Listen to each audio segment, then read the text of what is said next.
जब नशा नहीं बॉडी को मिलेगा तो क्या बाहर निकलेगा? बिहेवियर, आपका गुस्सा, आपकी बेचैनी, आपका चिड़चिड़ापन। तो जब हम यहाँ पे बैठ के साइंटिफिकली एक्सप्लेन करते हैं कि यहाँ पे दो एस्पेक्ट्स इन्वॉल्व हैं, one is brain is body, physics, ठीक है, फिजिकल एस्पेक्ट, तो उसको दवाइयाँ मैनेज कर रही हैं, ठीक है। माइंड से आते हैं आपके थॉट्स, बिहेवियर, इमोशन, सब कुछ। अब उसका तो कोई कैप्सूल नहीं बोला ना, ये कैप्सूल खा लो सारा गुस्सा खत्म हो जाएगा। So that is why training program was made. वो तो इमोशनली तो वैसे कोई गलबात नहीं करते घर च, बिल्कुल शांत, मतलब कि लेथार्जिक, सुस्त, बिल्कुल बेड पे लेटे हुए, साइंटिफिक रीजन, या कोई इमोशंस नहीं, कोई हैप्पीनेस नहीं, कोई सैडनेस नहीं। हस्बैंड का ब्लड प्रेशर बढ़ जाता तो क्या होता? बोलो। उनका वो ब्लड सर्कल, सर दर्द होता या कुछ भी होता है ना, होता है ना। शुगर बढ़ जाती है तो क्या होता है? शुगर घट जाती है तो क्या होता है? उसी तरह आपके हस्बैंड के ब्रेन में डोपामिन केमिकल अभी नहीं बन रहा जो बाहर से नशा जाता था वो अब वो बनाता था ना, अंदर जो मशीन बनाती है अभी बन नहीं रहा, तो फिर वो मुस्कुराएंगी कैसे? तो वो स्माइल कैसे करेंगे? हर चीज के पीछे एक साइंटिफिक रीजन है, हम लोग इसको एक्सेप्ट नहीं करते। अब जब नशा अंदर जा रहा था तो टेम्परेरी तौर पे उसको पावर मिलती थी, डोपामिन केमिकल मिलता था, वो अपना 7वें आसमान पे रहता था, खुशी मिलती थी, मज़ा मिलता था, वो हाई फील करते थे, ठीक है, हाई कह लो चलो। तो अब वो चीज़ अंदर नहीं जा रही और अभी उसको भरा नहीं गया, तो ऑब्वियसली वो ऐसे ही फील करेंगे। तो इस ये जो खालीपन हुआ ना, खालीपन में लो आएगा, आप डिप्रेशन फील करोगे। तो ये जो खालीपन रह जाता है ना पेशेंट की ज़िंदगी में, इसको भरने के लिए ट्रेनिंग प्रोग्राम बना है, इसको भरने के लिए ट्रेनिंग प्रोग्राम बना है, जिसमें हमारा को अगर थॉट आए, थॉट को कैसे मैनेज करना है, इमोशंस और फीलिंग्स को कैसे समझना है, अपने बिहेवियर पे कैसे काम करना है। तो अब आप देखो कि हम कितनी ज़्यादती करते हैं पेशेंट के लिए। पेशेंट तो चलो पेशेंट है, उसने नहीं मानना, मगर हम कितनी ज़्यादती कर रहे हैं। हम उसका आधा सर्जरी करा के उसे घर ले जाते हैं, हम उसकी बैसाखी उससे लेकर उसको सड़क पे हमने छोड़ दिया बिना बैसाखी के, तो वो गिरेगा ही ना। फिर हम पेशेंट को क्या बोलेंगे? अभी 7 दिन इलाज कराया, अभी ये कराया, वो कराया, तुम अभी भी नहीं सुधर रहे। आप बोलो। 7 दिन करवा के घर वाले समझते नहीं है कि हमने इसका वो समझते हैं कि हमने 7 दिन दे दिए, इसका इलाज हो गया, मतलब ये हमें ठीक चाहिए।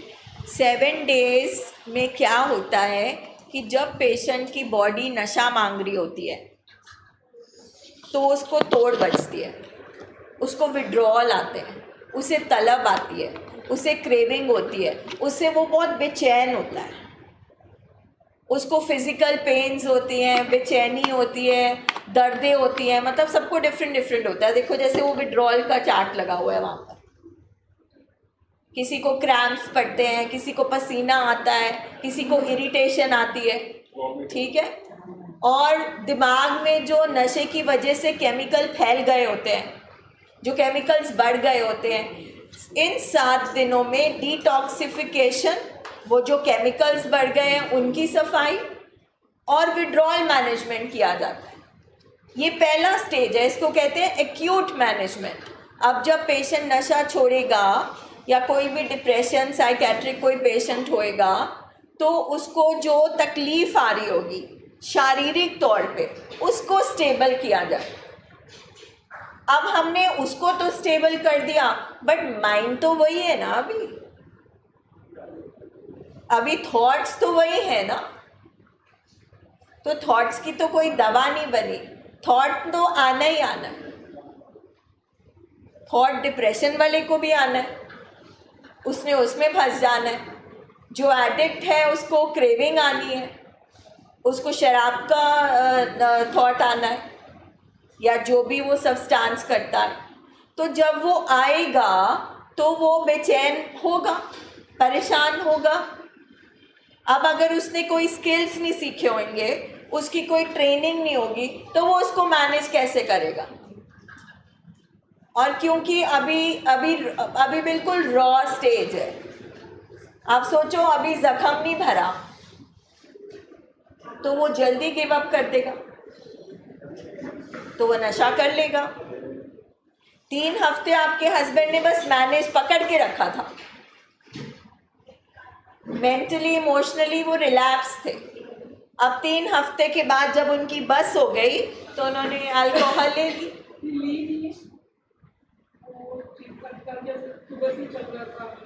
तो जैसे जैसे थोड़ा बहुत जो भी मैंने काउंसलिंग की थी उसी के रिगार्ड चलती रही, तो इतना का मैनेज हो सका मेरे से। तो आज मतलब सुबह इसके बाद ले ही लेनी थी उन्होंने। अगर मैं आज लेके नहीं आती तो definitely. But you did a good thing, you got at this stage. But the thing is ले आप आए, पर यहाँ पर बैठकर आप समझो ना कि पेशेंट खुद से क्यों नहीं कर सकता। अभी मतलब बहुत कच्चा स्टेज है, अभी वो माइंड इतना तगड़ा नहीं हुआ, तो वो लड़ रहे थे 3 हफ्ता। वो उनको बस था कि मुझे मेडिसिन दे दो, मैं सोया रहूं बस सारा। Obviously, वो मदद मांग रहे थे क्योंकि उनको बेचैनी हो रही थी, वो दवाई मांग रहे थे। सो उसमें एज अ पेशेंट वो कुछ गलत नहीं कर रहे थे।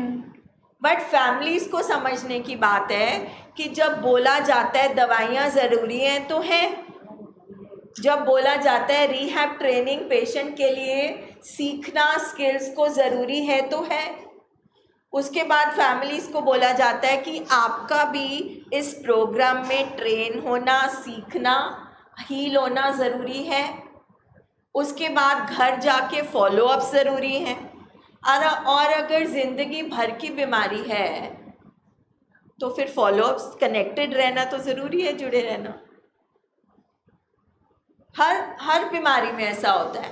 अगर किसी को टीबी हो जाए 6 महीने में वो ठीक हो जाता है तो उसके बाद डॉक्टर कहता है टेस्ट कराते रहना।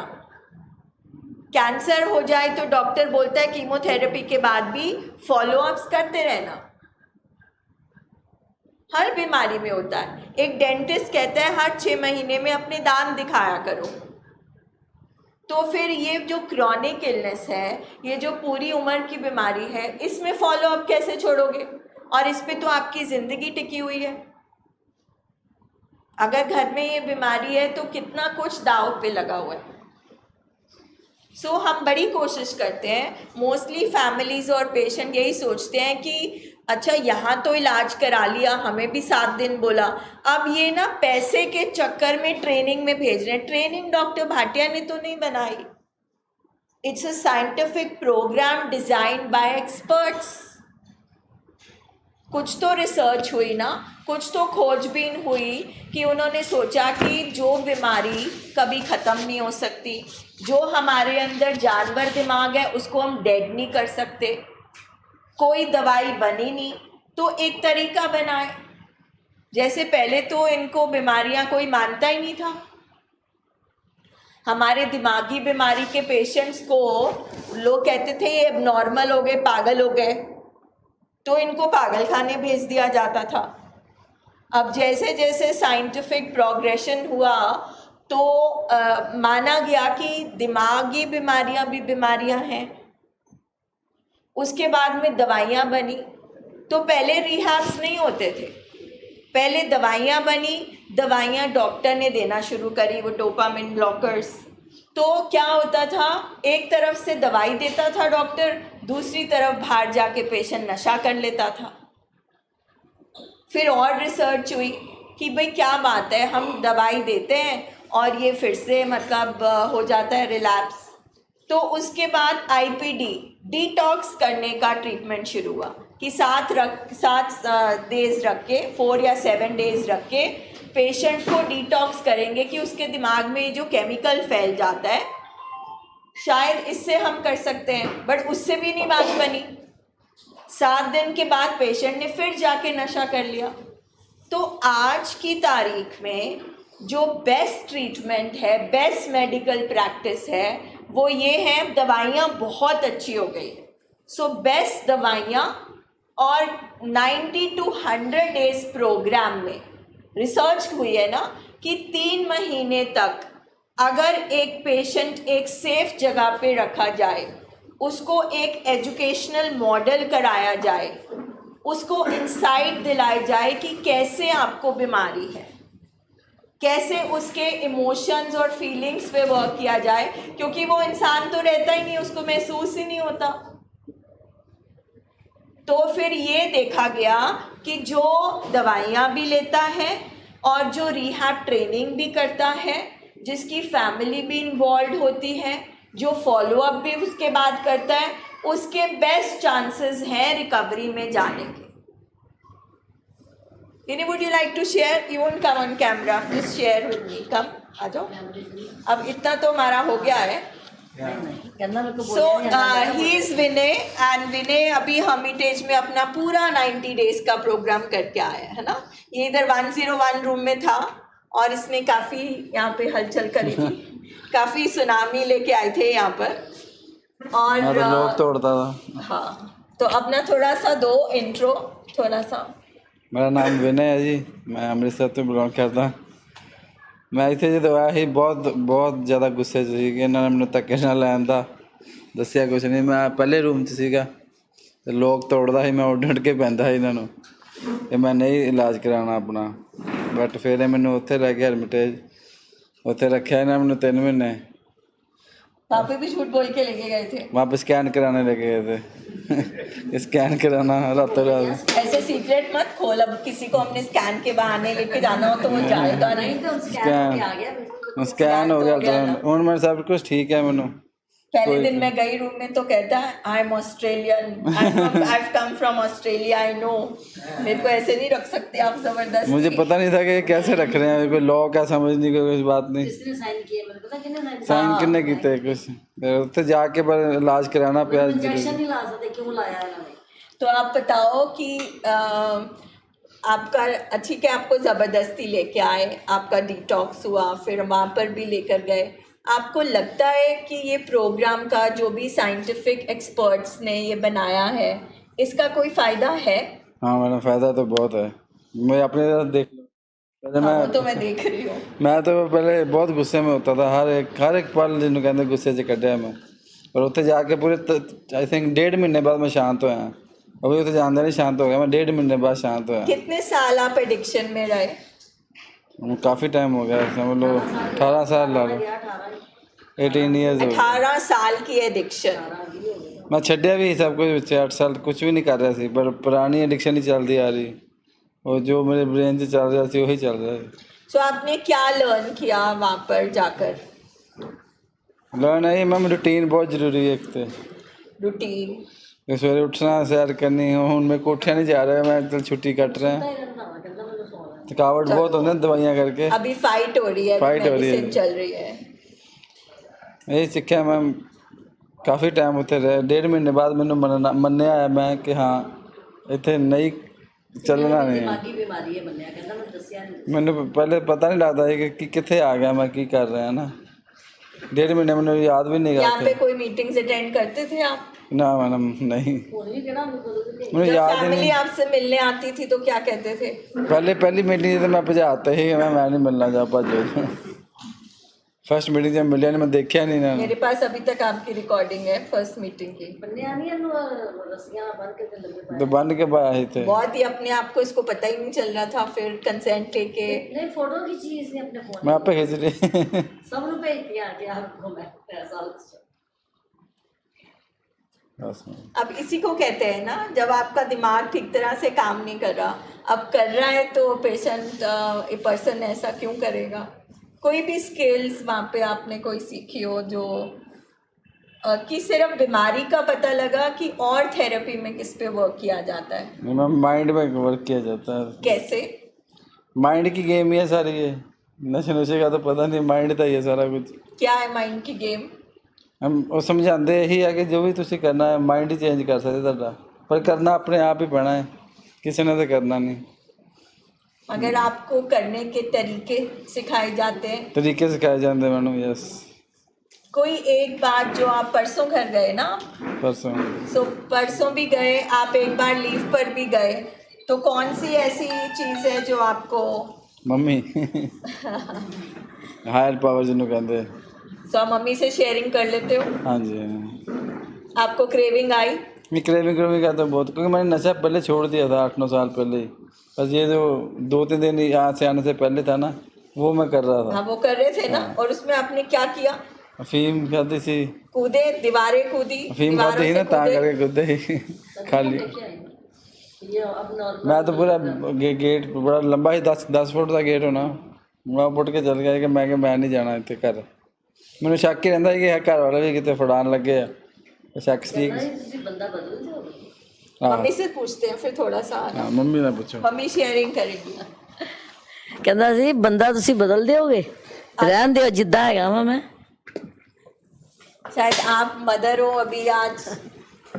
एक मदर बहुत रो रही थी मेरे हाँ। पास बैठ के, नहीं, शायद मैं- आपको देख के थोड़ी हिम्मत ਸਤਿ ਸ਼੍ਰੀ ਅਕਾਲ ਭਾਈ, ਤੁਹਾਨੂੰ ਮਿਲਣ ਆਈ ਮੈਂ।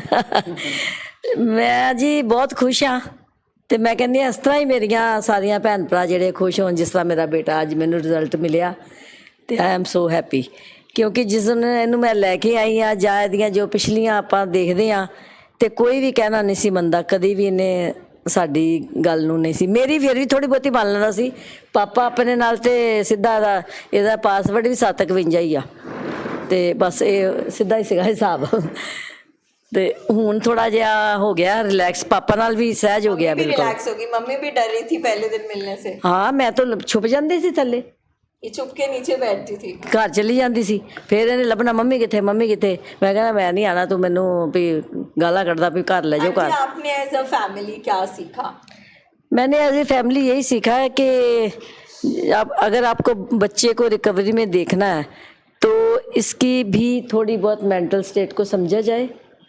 अगर कोई चीज़ अगर जिद कर रहा है तो उसको उस टाइम पे करने दो, लेकिन दूसरी तरह इसको समझाओ कि अब इसको मैं लेके आई हूँ बड़े तरीके से, गोलगप्पे खिलाए ऐसे कि मैं दवाई लेनी है, चल चलिए सवेर दा दवाई ले। मैं चल ऊपर वेखते आइए, अपना जन्म स्थान ते देखिया, चल आप वेखिए कमरा अपना जिथे तू दोबारा जन्म होया इत्थे आके। तो मैं कहा आप चल देख के आइए। ऊपर लिया, मैं कहा चल देखिए मैडम ਨੂੰ ਮਿਲੀਏ, ਜਸਵੀਰ ਸਾਹਿਬ ਨੂੰ ਮਿਲ ਕੇ ਆਉਂਦੇ ਆ। ਮੁੜ ਕੇ ਬਿਠਾ ਲਿਆ ਮੈਂ ਹੌਲੀ हौली ਤੇ। अपने आप को क्या बदला, मतलब इस बीमारी? मैंने भी यही बदला कि थोड़ा जैसे मेरा भी थोड़ा बिहेवियर गुस्से वाला या उसी टाइम पे बात को रिएक्ट कर देना। हाँ सहन नहीं करना या कैसे करना, उसको मैंने बहुत ही, इस प्रोग्राम ने मेरे को बहुत ज़्यादा बदला, फ़र्क पड़ गया मेरे में भी बहुत ज़्यादा। हाँ जी हाँ जी, बहुत फ़र्क पै गया। हाँ इसके पापा भी जैसे बात करते थे, मैं कहा थोड़ी हौली बोलो, हाँ तुसी आराम ਨਾਲ ਗੱਲ ਕਰ ਲਓ, ਮੈਂ ਤੁਹਾਨੂੰ ਦੱਸਦੀ ਪਈ ਆ ਨਾ ਵੀ ਇਸ ਤਰ੍ਹਾਂ ਨਹੀਂ ਇਸ ਤਰ੍ਹਾਂ ਹੈਗਾ ਵਾ। ਤੇ ਉਹ ਸੋਚਦੇ ਹੋਣਗੇ ਵੀ ਇਹਨੂੰ ਹੋ ਕੀ ਗਿਆ ਵਾ, ਫਿਰ ਤੇ ਉਹ ਚੀਜ਼ ਰਹੀ ਨਹੀਂ। ਕਿਉਂਕਿ ਗੁੱਸਾ ਮੈਨੂੰ ਵੀ ਰਿਐਕਟ ਮੈਂ ਵੀ ਉਸੇ ਤਰ੍ਹਾਂ ਹੀ ਕਰਦੀ ਸੀ ਜਿਸ ਤਰ੍ਹਾਂ ਉਹ जीन्स से होता ना। ਹਾਂ। ਤੇ ਕੁਛ ਇਹਨਾਂ ਨੇ ਕੁਛ ਬੱਚਿਆਂ ਨੇ ਮਤਲਬ ਬਦਲ ਦਿੱਤਾ ਸੀ ਤੇ ਹੁਣ ਹੈ ਕਿ ਕਾਫੀ ਜ਼ਿਆਦਾ ਕੁਛ ਬਦਲ ਗਿਆ ਤੇ ਮੈਂ ਹੋਪ ਹੈਗੀ ਮੈਨੂੰ ਕਿ ਬਹੁਤ ਕੁਛ ਬਦਲ ਜਾਏਗਾ ਤੇ we will be happy in the coming years in our life. कोई भी very nice. हाँ Good. बहुत ज़्यादा शुक्रिया सब दा, Keep going. सब ठीक हो जाएंगे, Don't look no back problem. now, है ना? और कोई कुछ पूछना चाहेगा इनसे? बैठ जाओ। अच्छा अरे बैठा। हाँ जी, देखो हमारे सामने दो मदर्स हैं। हाँ कुछ जी भी आप पूछना चाहते हो? ये ऐसे स्माइल नहीं कर रही थी, अब आज स्माइल कर रही है। मगर ये मैं इनको बोल कर मैं बोलती थी जाओ मिलने के, कमरे में नहीं जाती थी, छुप जाती थी। ਕਿਉਂਕਿ ਮੇਰੀ ਜਾਨ ਬਹੁਤ ਖਾਂਦਾ ਸੀ, ਮੈਨੂੰ ਲੈ ਚਲੋ ਉੱਥੇ ਬੂਹੇ ਉਹਦਾ ਦੇ ਸ਼ੀਸ਼ੇ ਤੋੜਦਾ ਸੀ। समझ सकती हूँ कि मेरा बेटा 101 ਸੇਮ ਚੀਜ਼ ਆ ਨਾ। ਉਹਨੇ ਉਹਨੇ ਮੈਨੂੰ ਕਿਹਾ ਜੇ ਮੈਨੂੰ ਤੇ ਕੱਢਿਆ ਨਹੀਂ ਨਾ ਮੈਂ ਪੁਲਿਸ ਕੇਸ ਕਰ ਦੇਣਾ ਵਾਹ ਹੈ ਤੇ ਮੈਨੂੰ ਅੱਜ ਕੱਢਿਆ ਨਹੀਂ। बैठा पीछे सुन रहा है।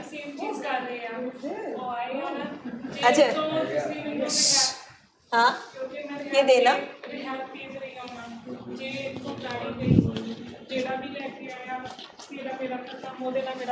हाँ मैं सुसाइड कर लूँगा, 6 महीने छोड़ दो तब भी आके करूँगा। भेज रहे हैं ना, अब तो पक्का करूँगा, मतलब डिवोर्स दे रिश्ते दूंगा। टूट जाएंगे क्योंकि ब्रदर इन लॉ साथ में आया था, उसको भी देख लूँगा, बहन भेज देगा, रख लूँगा मैं अपने घरे बहन, कोई बात नहीं। यहाँ से लेके चल। देखियो मैं खिलारे कितना करदी सेम चीज़ सेम वही बोल रहे, बहुत कुछ होना जे ना लेके गई कवल इतों, बहुत कुछ तू सोच भी नहीं सकती वो। मैं क्या मुझे पता है, मैंने पहले ये चीज़ फेस कर ली है। बीमारी सेम है तो हर पेशेंट के लक्षण भी सेम ही होंगे ना। डायलॉग सेम होंगे हैं, मैं देखती Dialogue हूँ same होते हैं। डायलॉग सेम होंगे हैं। This is what I have learn here कि हम सोचते हैं कि हमारे पेशेंट के साथ हो रहा है, तो आप देखते हैं सबके साथ में सेम हो रहा है। ਜਿਹੜਾ ਸਾਇਰਾ ਮੇਰਾ ਸੀ ਉਹ ਲੈ ਕੇ ਆਇਆ ਸੀ ਨਾ ਨੂੰ, ਤੇ ਉਹ ਕਹਿੰਦਾ ਸੀ ਕਿ ਚਾਚੀ ਜੀ ਕੋਈ ਗੱਲ ਨਹੀਂ, ਮੇਰੇ ਨਾਲ ਨਾ ਬੋਲੇਗਾ ਨਾ ਬੋਲੇ ਸਾਰੀ ਉਮਰ, ਮੈਨੂੰ ਹੈਗਾ ਕਿ ਆਪਣੇ ਘਰ ਆਪਣੇ ਬੱਚਿਆਂ 'ਚ ਬੈਠੇ, ਤੇ ਹੁਣ ਸਭ ਕੁਝ ਠੀਕ ਹੋ ਗਿਆ। ਮਾਸੀ ਹਾਂ ਮਾਸੀ ਦੀ ਕੁੜੀ ਨੂੰ ਗਾਲਾਂ ਕੱਢਦਾ ਸੀ, ਹੁਣ ਉਹ ਠੀਕ ਹੈ। नहीं, ये बहुत ज़रूरी चीज़ है। जिसको ये बोल रहा था बात नहीं करेगा, छोड़ूंगा नहीं उसे, अब वो बात कर रहा है। ਮਾਫੀਆ ਮੰਗਦਾ ਪਿਆ ਸਭ। यानी कि जो डर रहा है कि आज हम अपने पेशेंट का इलाज करा रहे हैं और ये डर के कि कहीं मैंने ज़बरदस्ती किया या खिलाफ जाके किया तो रिश्ता ख़त्म हो जाएगा, तो ऐसे नहीं होता। हाँ, ਵਾਈਫ ਈਵਨ ਡਲ ਗਈ ਸੀ ਇਹਦੀ, ਇਹਨੂੰ ਬੁਲਾਇਆ ਸੀ ਇੱਥੇ ਇੱਕ ਵੀਕ ਵਾਸਤੇ, ਇਹਨੂੰ ਬੁਲਾਇਆ ਸੀ ਵਾਈਫ ਨੂੰ, ਕਿਉਂਕਿ ਇਹਦੀ ਛੁੱਟੀ ਨਹੀਂ ਸੀ ਕਿ ਚਲੋ ਆਇਆ ਵਾ ਤੇ ਸ਼ਾਇਦ ਉਹਦੇ ਨਾਲ ਕੋਈ, ਸਾਨੂੰ ਇਹਨਾਂ ਪਤਾ ਨਹੀਂ ਸੀ ਕਿ ਮੈਂਟਲ ਕੋਈ ਇਸ ਤਰ੍ਹਾਂ ਡਿਸਆਰਡਰ ਹੋ ਗਿਆ, ਕੋਈ ਸਾਨੂੰ ਸਮਝ ਨਹੀਂ ਸੀ। ਤੇ ਇੱਕ ਦੋ ਦਿਨ ਤੇ ਠੀਕ ਰਿਹਾ, ਮਤਲਬ ਉਸ ਤੋਂ ਬਾਅਦ ਇੱਧਰ ਟੱਪ ਉੱਧਰ ਟੱਪ ਸੌਂਦਾ ਹੀ ਨਹੀਂ ਸੀਗਾ। ਸਵੇਰੇ ਉੱਠ ਕੇ ਇਹਨੇ ਰੌਲਾ ਪਾਉਣ ਲੱਗ ਪੈਣਾ। ਉਹਨਾਂ ਨੇ ਘਰ ਬਾਬਾ ਜੀ ਦੀ ਭੀੜ ਰੱਖੀ ਸੀ, ਉਹਨੇ ਸਵੇਰੇ ਉੱਠ ਕੇ 4 ਵਜੇ ਪਾਠ ਕਰਨਾ ਮੁੰਡੇ ਨੇ, ਮੇਰੇ ਜੇਠ ਦੇ ਬੇਟੇ ਨੇ, ਅਸੀਂ ਉੱਧਰ ਹੀ ਸੀ ਆਪਣੇ ਘਰ, ਤੇ ਇਹਨੇ ਉੱਠ ਕੇ ਸਿਗਰਟਾਂ ਪੀਣੀਆਂ, ਕਹਿਣਾ ਵਾ ਆ ਜਾਓ ਤੁਸੀਂ ਬਾਹਰ, ਭਾਜੀ ਬਾਹਰ ਆਓ, ਮੈਨੂੰ ਇੱਧਰ ਜਾਣਾ ਵਾ ਉੱਧਰ ਜਾਣਾ। ਉਹਨੇ ਕਹਿਣਾ ਜੀ, ਮੈਂ ਕਹਿੰਦਾ ਉਹ ਪਾਠ ਕਰਦਾ ਪਿਆ, ਉਹ ਆਏਗਾ ਫਿਰ ਉਹਨੇ ਸੌਣਾ ਵਾ, 10 ਵਜੇ ਉੱਠਣਾ, 10 ਵਜੇ ਤੋਂ ਬਾਅਦ ਕਰੀ ਉਹਦੇ ਨਾਲ ਜੋ ਕਰਨਾ ਵਾ। ਤੇ ਪਰ ਇਹ ਨਹੀਂ ਸੀ ਮੰਨਦਾ। ਫਿਰ ਉਹ ਆਈ ਹੈ ਤੇ ਉਹ ਕਹਿੰਦੀ ਮੈਂ ਤੇ ਨਹੀਂ ਜਾਣਾ, ਤੁਸੀਂ ਮੈਨੂੰ ਇਸ ਕਰਕੇ ਬੁਲਾਇਆ ਕਿ ਇਹਨੂੰ ਮੈਂ ਦਾਖਲ ਕਰਾਵਾਂ, ਇਹ ਤੇ ਮੈਨੂੰ ਸਾਰੀ ਉਮਰ ਛੱਡੇਗਾ ਨਹੀਂ ਮੁੜ ਕੇ। ਫਿਰ ਮੈਂ ਉਹਦੇ ਪੇਰੈਂਟਸ ਨੂੰ ਬੁਲਾਇਆ, ਮੈਂ ਕਿਹਾ ਆਓ ਜਰਾ ਕਿ ਗੱਲ ਕਰਨੀ ਹੈ।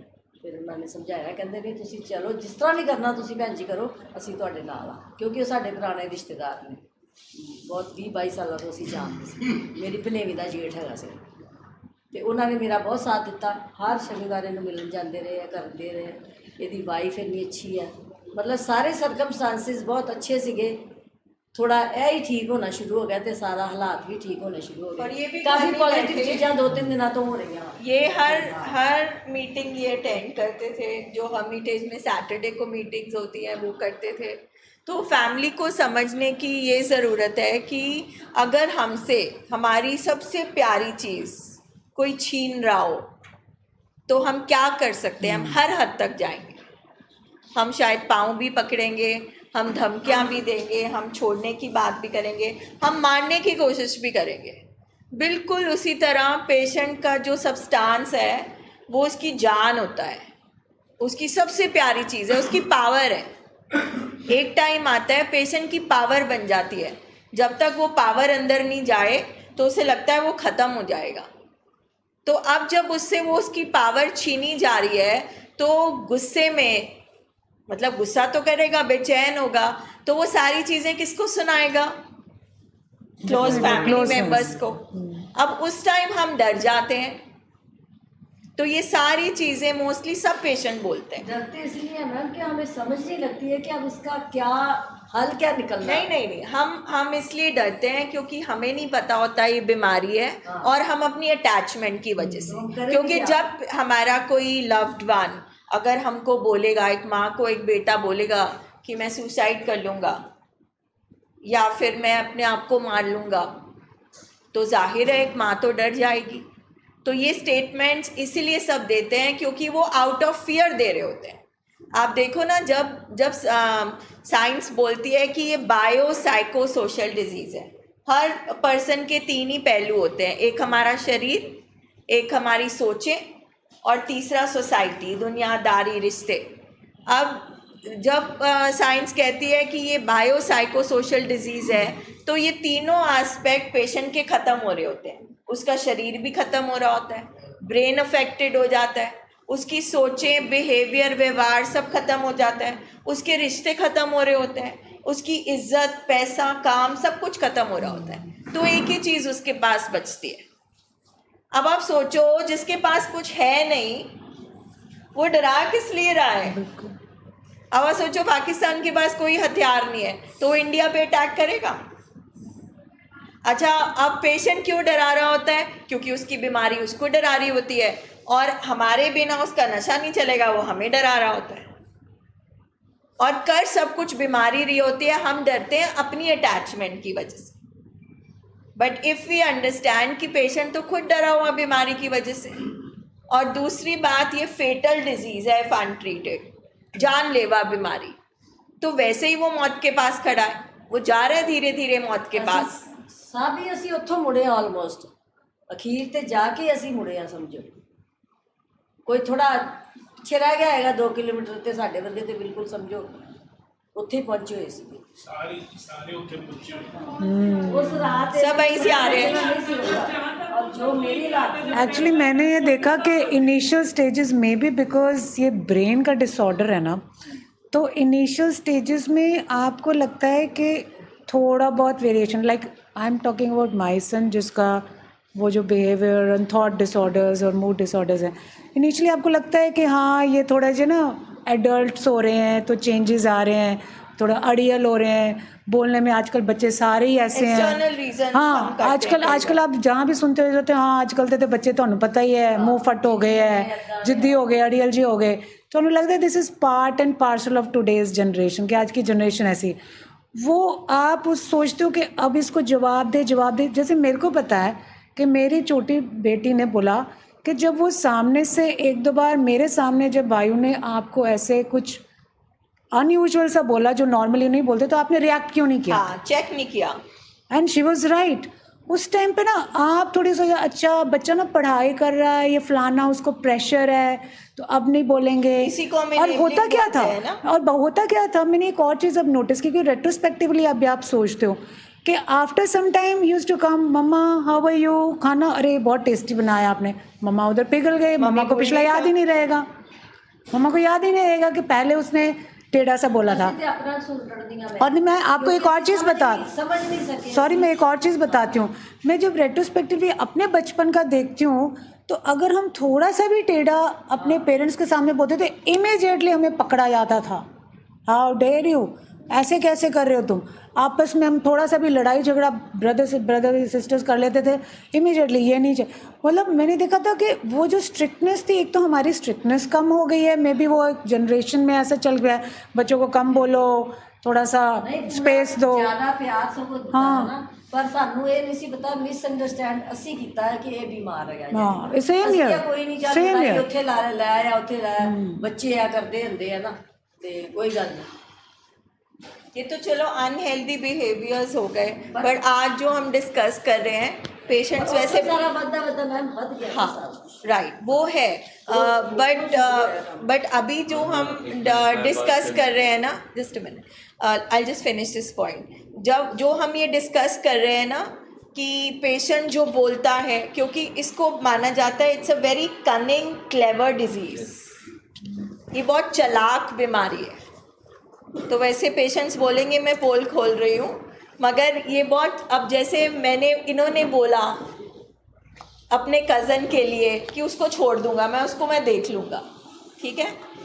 तो मैं आपको इससे आगे का पॉइंट बताती हूँ कि हमारे पेशेंट्स अभी कमरे में जाके अगर हमें धमकी देंगे तो बोलेंगे उसने तो बोला था ना मैं करके दिखाऊंगा।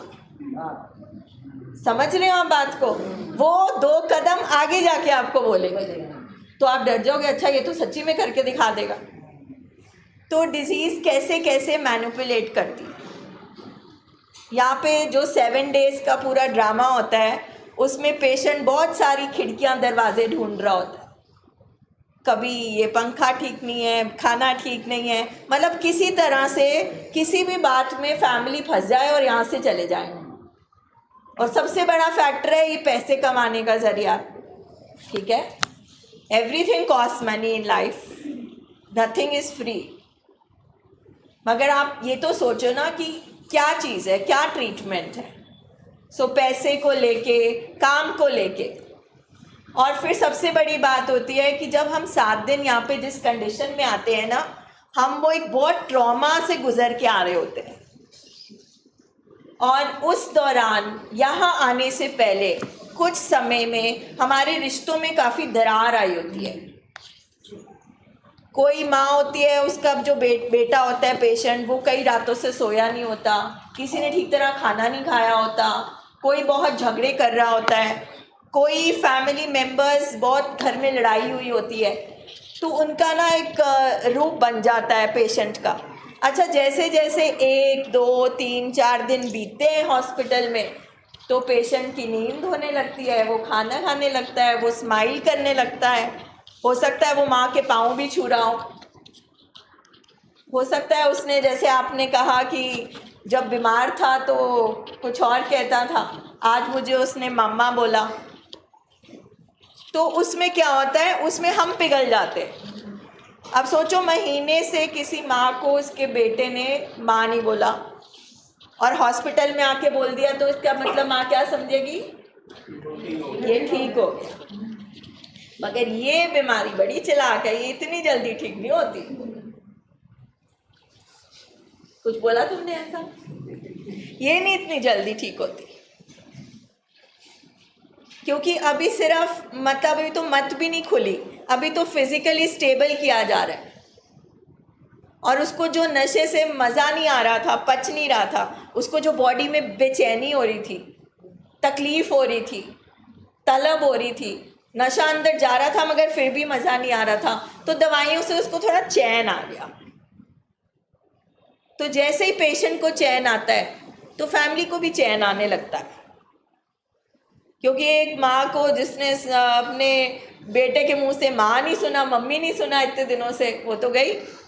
और जिस बीवी को स्माइल करके उसके हस्बैंड ने नहीं देखा 1 साल से, वो तो समझी वाह। सो ये बीमारी की चालाकियाँ होती हैं, ये पेशेंट की चालाकियाँ नहीं होती।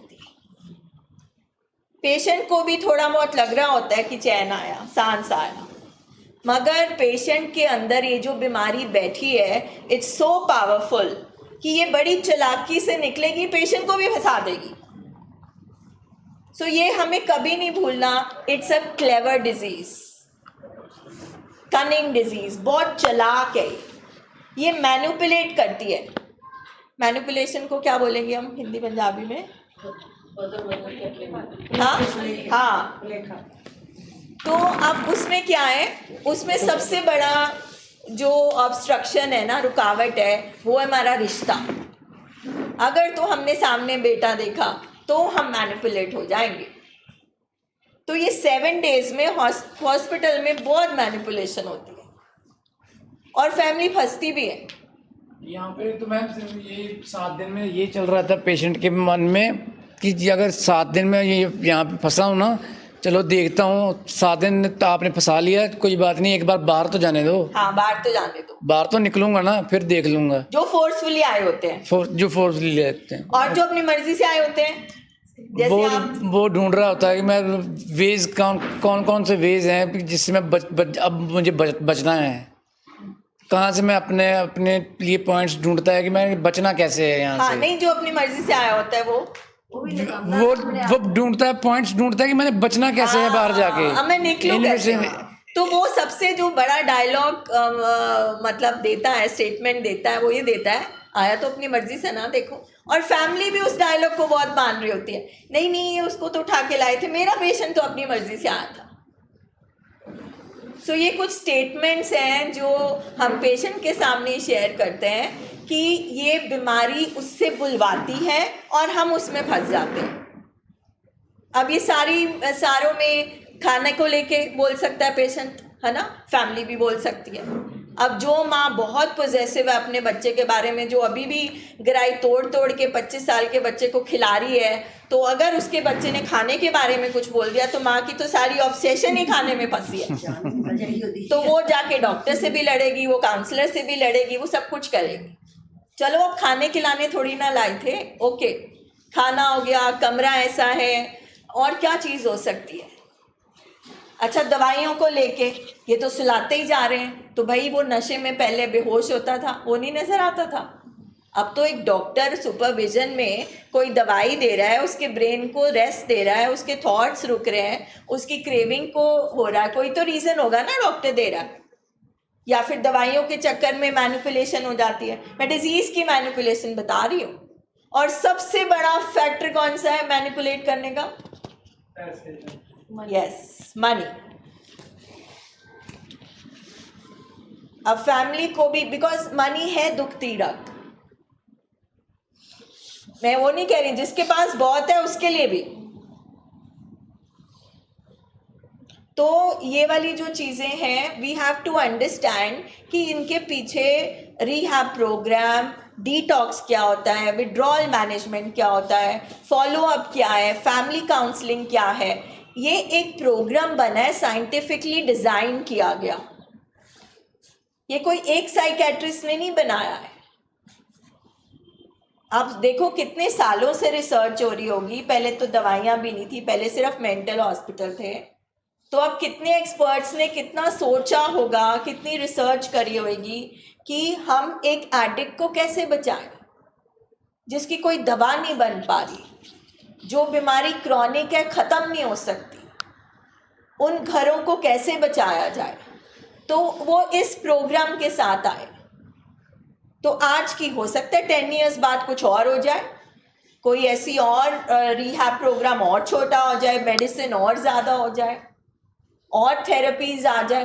बट आज की डेट में science says best medicine plus 90 to 100 days का रिहैब प्रोग्राम। अब वो सिर्फ रखना नहीं होता है, उसके पीछे भी है कि जो हमारा दिमाग है, जो हमारे दिमाग में सिनेप्टिक कनेक्शन है, जो सर्किट है, जो कुछ भी है, उसको बनने में, ब्रेन को थोड़ा स्टेबल होने में, माइंड मत को खुलने में तकरीबन मिनिमम 1 मंथ तो लगता ही है, जिसमें पेशेंट का डिनायल ही टूटता है। उससे पहले वो क्या कर रहा होता है, नहीं इतना नहीं है, रहने की ज़रूरत नहीं है, 6-7 तो फ़ोन कॉल से में ही झगड़ा होता है फैमिली के साथ में, ले जाओ, ये कर लो, वो कर लो। पेशेंट का डिनायल ही टूटता। पेशेंट के दिमाग में ना कंटेम्पलेशन चल रही होती है, और वो पूरी कोशिश सबसे ज़्यादा कर रहा होता है किसी तरह से फैमिली ले जाए। अच्छा, जब फैमिली स्ट्रांग होती है और वो दरवाजे बंद कर देती है और पेशेंट कहता है कि अच्छा अब मेरे पास कोई रास्ता नहीं है, तो वो झूठा किसी तरह से उसके डिनायल टूटते हैं। उसको थोड़ी थोड़ी इंसाइट आती है, थोड़ी डिनायल भी 100% नहीं टूटता, मगर काउंसलिंग के ज़रिए, क्लासेस के ज़रिए, जो 9 to 5 वहाँ क्लासेस लगती हैं, थेरेपी के ज़रिए, फिर फैमिली के डेटा इंटरवेंशन के ज़रिए उसके डिनायल तोड़े जाते हैं। बहुत पेशेंट 18 साल के, 20 साल के जो एडिक्शन में हैं, हमारे पास इस टाइम वहाँ पे 3 डॉक्टर्स हैं। सो वो जब डॉक्टर की फैमिली ने करा, क्योंकि doctor is very respectable person, educated person, अब उसके सामने जब उसकी फैमिली ने लिखा कि आपने ये किया जब आप नशे में थे, he cried, that doctor cried for 15-20 minutes, because आज तक उसकी फैमिली ने उसको बोला ही नहीं था। तो जब उससे डिनायल टूटता है तो पेशेंट को एहसास आना शुरू हो जाता है, क्योंकि एक इंसान के इमोशन और फीलिंग ही सबसे इंपॉर्टेंट होते हैं, तभी वो ऐसा इंसान है। तो इंसाइट आनी शुरू होती है, समझ आनी शुरू होती है, फिर उसके बाद वो एक्सेप्ट करता है, यस। सो डिनायल, इंसाइट, एक्सेप्टेंस होती है फिर वो धीरे धीरे रिकवरी में, फिर वो 2nd-3rd मंथ में प्रोग्राम शुरू करना, फिर उसकी कैरेक्टर की जो मतलब लेयर्स होती हैं उसको खोला जाता है, उसकी कमज़ोरियाँ, उसके कैरेक्टर फ्लॉज, वो पूरी अपनी ज़िंदगी के सफ़र को शेयर करता है। और आप सोच नहीं सकते 50-50 साल के 60 ईयर ओल्ड लोग थेरेपी में कई बार सिर्फ 1 घंटा रोते हैं, 45 मिनट्स सिर्फ रोते हैं, और फिर वो कहते हैं मैं 10 साल से रोया नहीं। ये बीमारी बहुत गहरी है। नशा तो सिर्फ एक ऊपर की परत है। फिर जब हम थेरेपिस्ट उसकी हिस्ट्री एक्सप्लोर करते हैं तो उसमें से उनके कॉन्फ्लिक्ट निकलते हैं, रिजेंटमेंट निकलती हैं, बहुत सारी चीज़ें निकलती हैं, उनके लो सेल्फ एस्टीम निकलता है कि क्यों उनको नशे की ज़रूरत पड़ी, क्यों वो डिपेंडेंट हुए।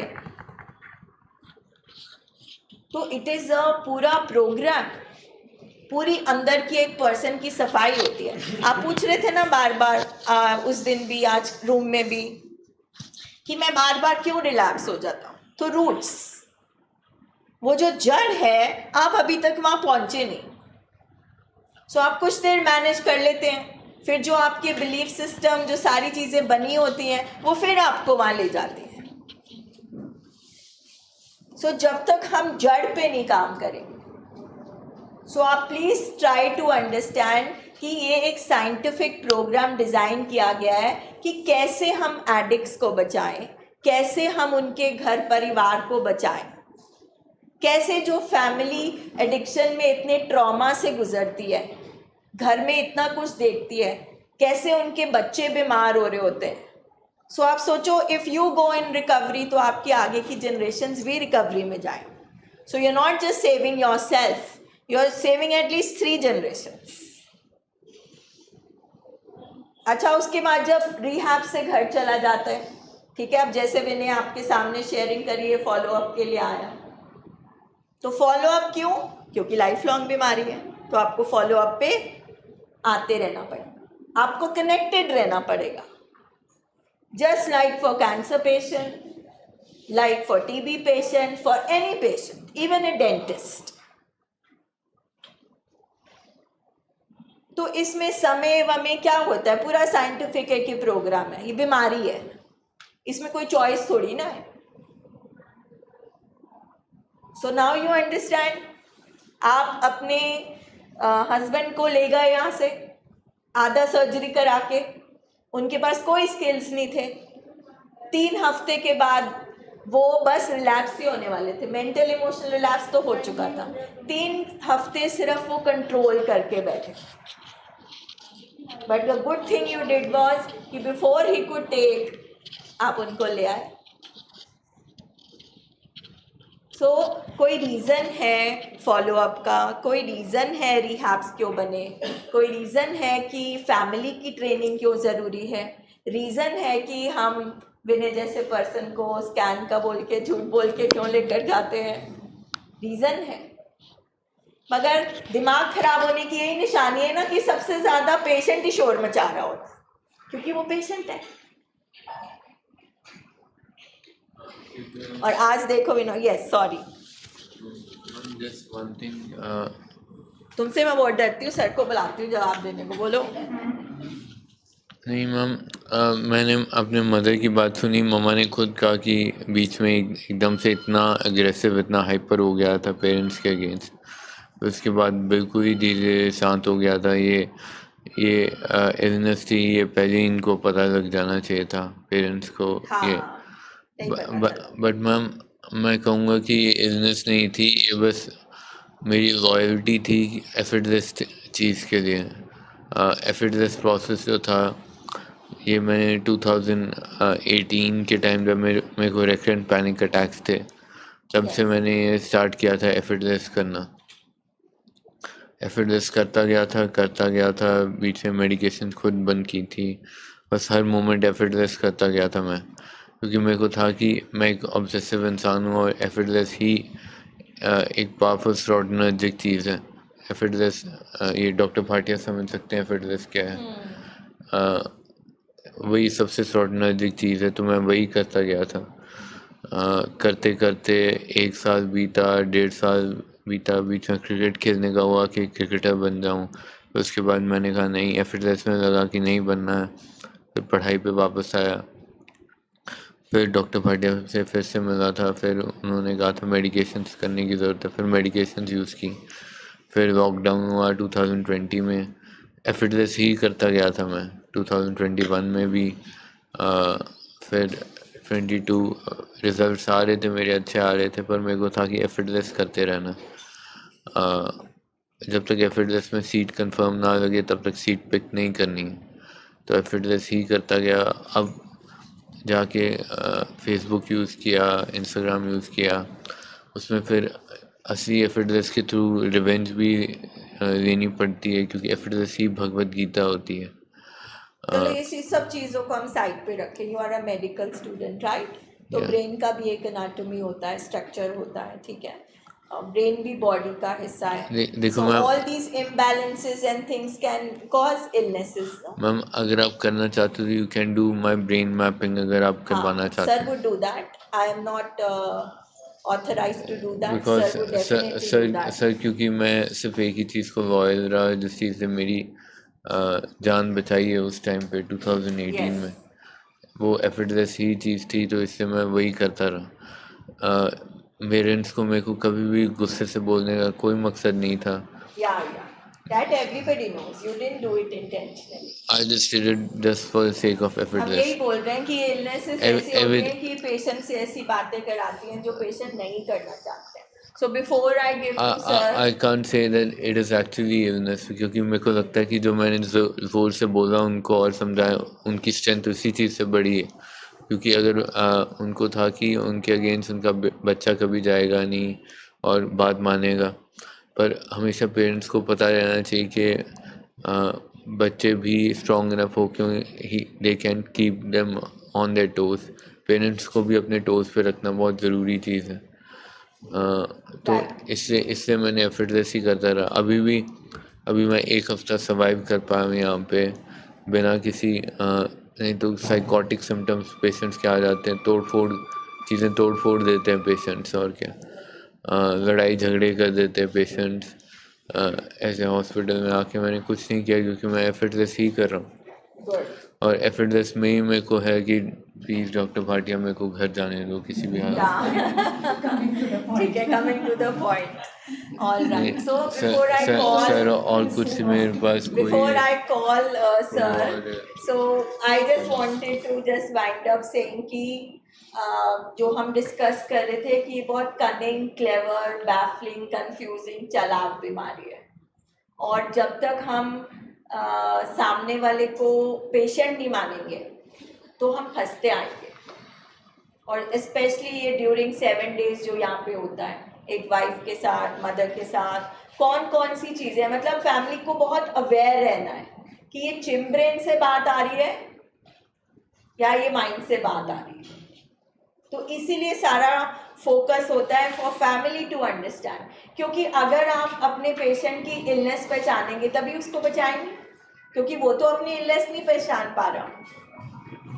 तो अगर हम भी उसको पेशेंट की तरह नहीं देखेंगे, उसके साइंस और सिम्टम्स नहीं पहचानेंगे, तो हम उसको मदद कैसे करेंगे? अगर हम उसको मदद नहीं कर रहे ना, तो हम सिर्फ अपनी अर्जेस और क्रेविंग्स को सेटिस्फाई करें। या हम प्लीज कर सकते हैं अपने पेशेंट को, खुश कर सकते हैं, या उसे बचा सकते हैं। तो या हम उसकी बीमारी में शामिल हैं इनेबल करने में, या उसको ठीक करने में। तीसरा रास्ता कोई और नहीं। अगर हम पेशेंट के हिसाब से चल रहे हैं, अगर एक वाइफ हस्बैंड की सुन रही है, उसको प्लीज कर रही है, तो then she is not helping her husband.